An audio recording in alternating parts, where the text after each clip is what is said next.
श्री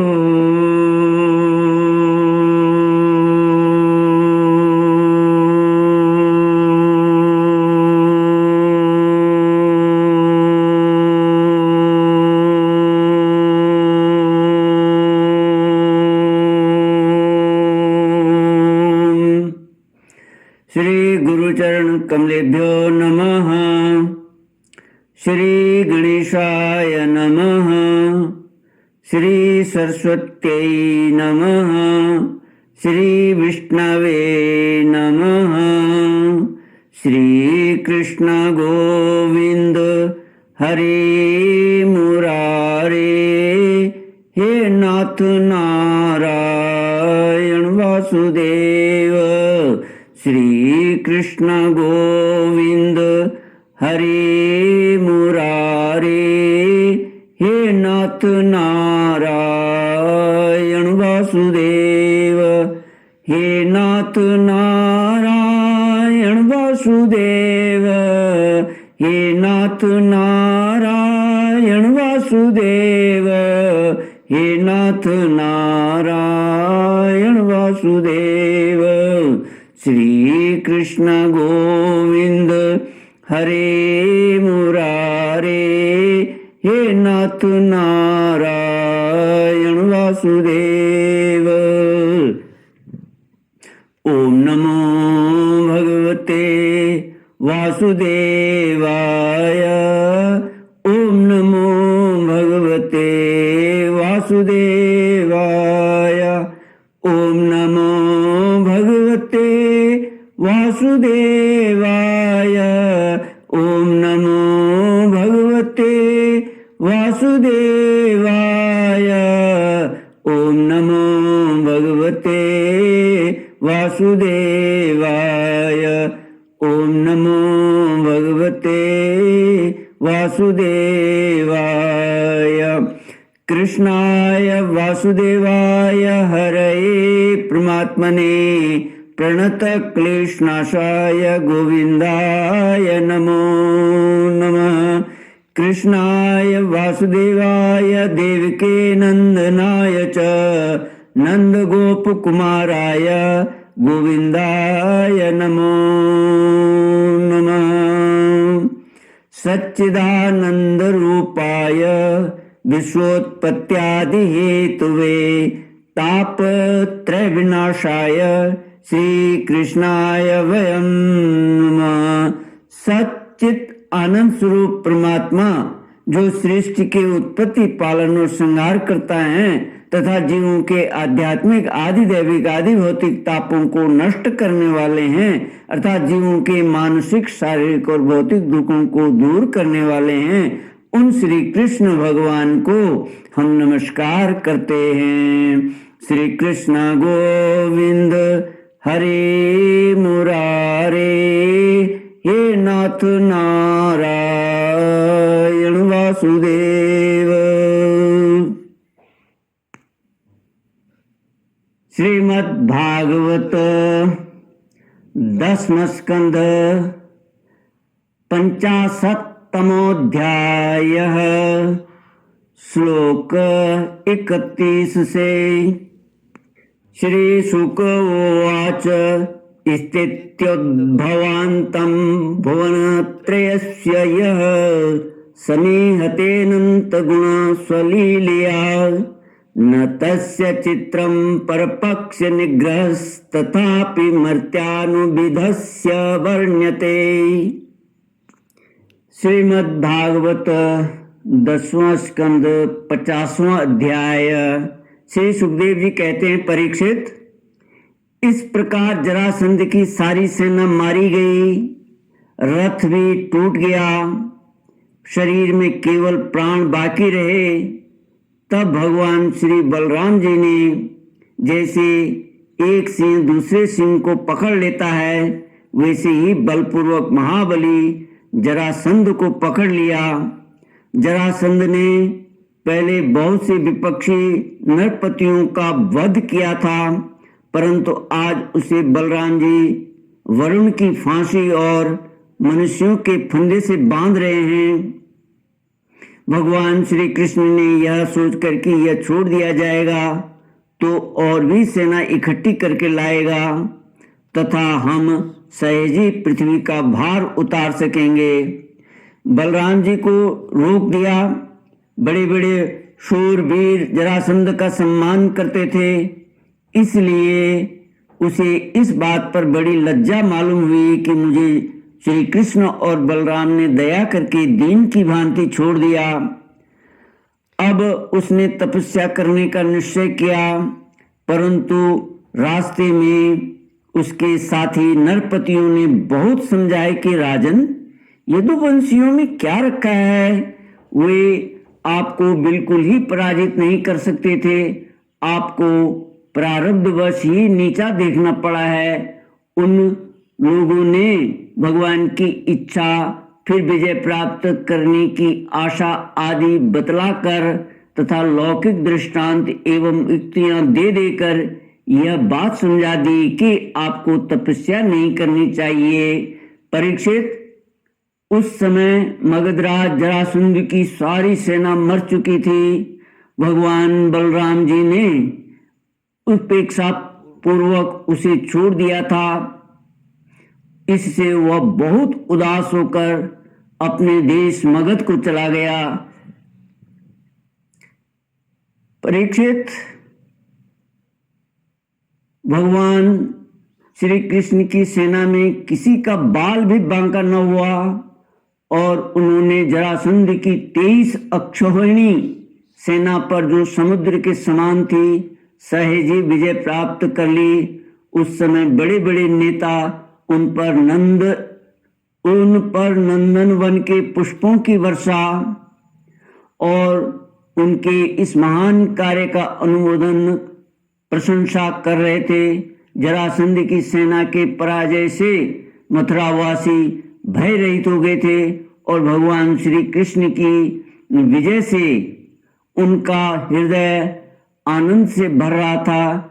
भगवान श्री कृष्ण आकर उनमें मिल गए।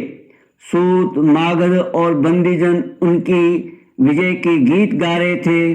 जिस समय भगवान श्री कृष्ण ने नगर में प्रवेश किया, उस समय वहां शंख, नगारे, भेरी, तुरही, वीणा, बांसुरी और मृदंग आदि बाजे बजने लगे थे। मथुरा की एक एक सड़क और गली में छिड़काव कर दिया गया था। चारों ओर से हंसते खेलते नागरिकों की चहल पहल थी।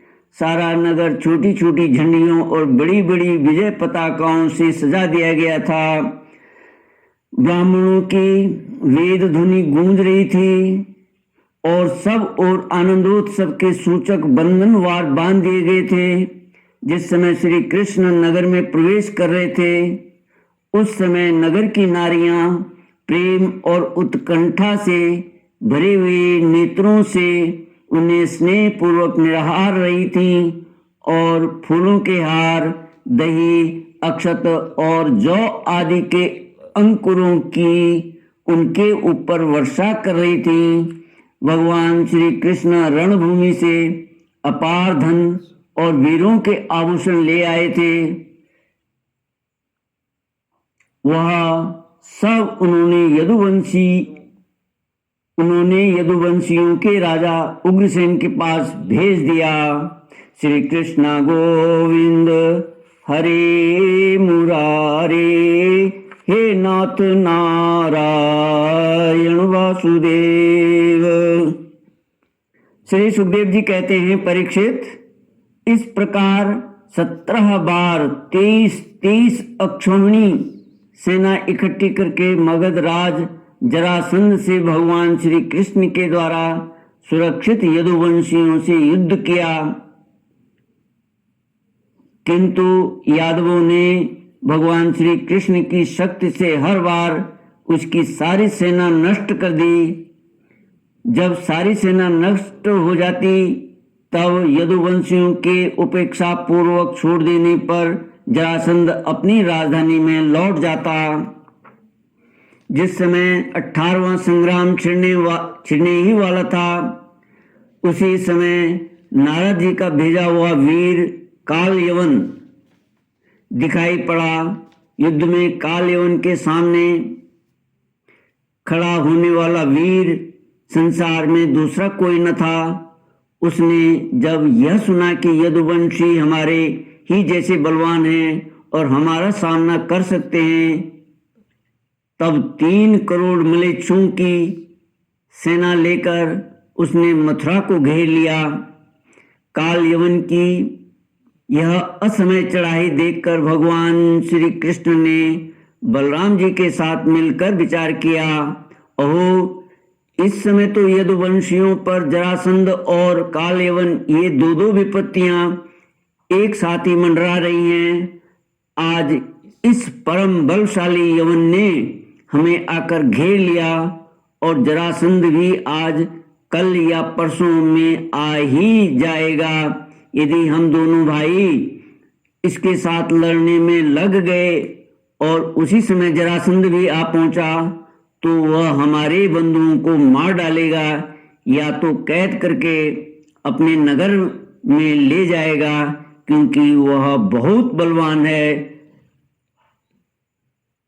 इसलिए हम लोग एक ऐसा दुर्ग, ऐसा किला बनाएंगे जिसमें किसी भी मनुष्य का प्रवेश करना अत्यंत कठिन होगा।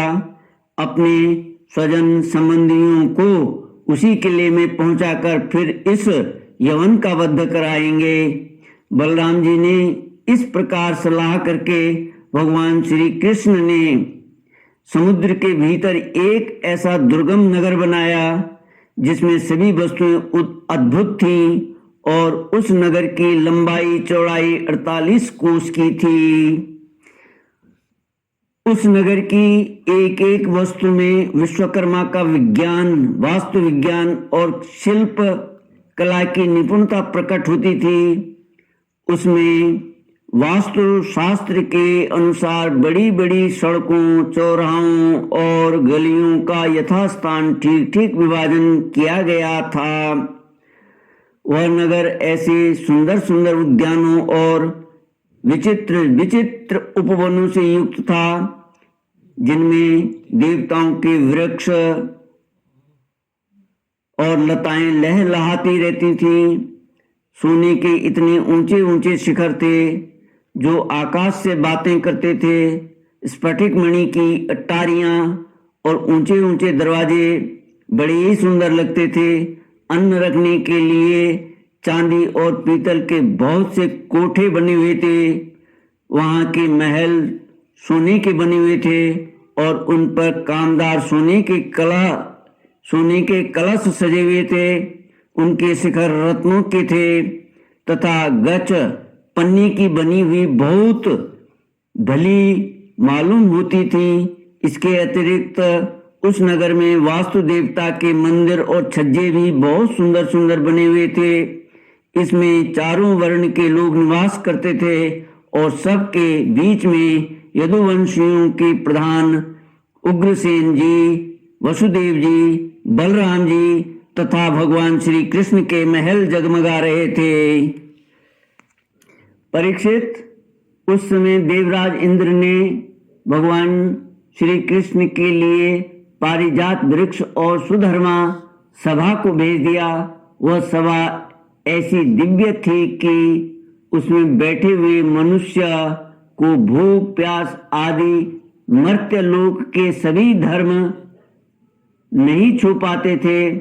वरुण जी ने ऐसे बहुत से श्वेत घोड़े भेज दिए थे जिनका एक एक कान श्याम वर्ण का था और जिनकी चाल मन के समान तेज थी। धनपति कुबेर जी ने अपनी 8 निधियां भेज दी और दूसरे लोकपालों ने भी अपनी अपनी विभूतियां भगवान के पास भेज दी। परीक्षित, सभी लोकपालों को भगवान श्री कृष्ण ने ही उनके अधिकार के निर्वाह के लिए शक्तियां और सिद्धियां दी हैं। जब भगवान श्री कृष्ण पृथ्वी पर अवतीर्ण होकर लीला करने लगे तब सभी सिद्धियां उन्होंने भगवान के चरणों में समर्पित कर दी। भगवान श्री कृष्ण ने अपने समस्त स्वजन संबंधियों को अपनी अचिंत्य महाशक्ति योग माया के द्वारा द्वारका में पहुंचा दिया। शेष प्रजावी रक्षा के लिए बलराम जी को मथुरापुरी में रख दिया। शेष प्रजा की रक्षा के लिए बलराम जी को मथुरापुरी में रख दिया और उनसे सलाह लेकर गले में कमलों की माला पहने बिना कोई अस्त्र शस्त्र लिए स्वयं नगर के बड़े दरवाजे से बाहर निकल आए। श्री कृष्ण गोविंद हरे मुरारे, हे नाथ नारायण वासुदेव। इति श्रीमद्भागवते महापुराणे पारमहंस्यां संहितायां दशमस्कन्धे उत्तरार्धे दुर्गनिवेशनं नाम 50तमोऽध्यायः। ॐ पूर्णमदः पूर्णमिदं पूर्णात् पूर्णमुदच्यते पूर्णस्य पूर्णमादाय पूर्णमेवावशिष्यते। ओम शांति शांति शांति। हरि ओम। श्री गुरुभ्यो नमः। हरि ओम।